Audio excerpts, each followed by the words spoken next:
Welcome to my new videos. আজকের ভিডিওতে আমি দেখাবো কিভাবে কিবোর্ড শর্টকাটের মাধ্যমে কোনো ভিডিওর কোনো অংশকে কাট করতে হয়।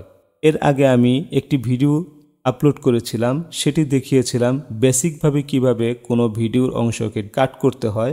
এজন্য এখান থেকে ব্লেড অপশনটি আমি দেখিয়েছিলাম। আজকে অ্যাডভান্স অপশন দেখাবো।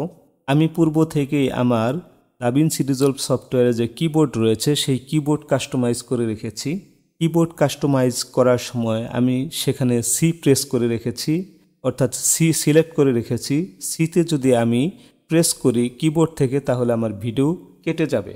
কিভাবে কিবোর্ড কাস্টমাইজেশন করতে হয় দাভিন্সি রিজলভ সফটওয়্যারের সেই ভিডিও যদি আপনারা দেখতে চান তাহলে সেটার লিংক আমি ডিসক্রিপশন বক্সে দিয়ে দিব, অথবা আই বাটনে ক্লিক করেও কিন্তু আপনারা সেই ভিডিওটি দেখে নিতে পারেন। আমি কিবোর্ড থেকে সি প্রেস করলাম, আমার ভিডিওটি কেটে গেল। আবারও যদি এখানে এনে সি প্রেস করি আমার ভিডিও কিন্তু কেটে যাচ্ছে। আবারও সি প্রেস করলাম, ভিডিও কেটে গেল। আবারও সি প্রেস করলাম, ভিডিও কেটে গেল। এইভাবে আপনারাও চাইলে আপনাদের কিবোর্ড কাস্টমাইজ করে আপনারা কিন্তু এইভাবে খুব সহজেই ভিডিওকে কাট করতে পারেন।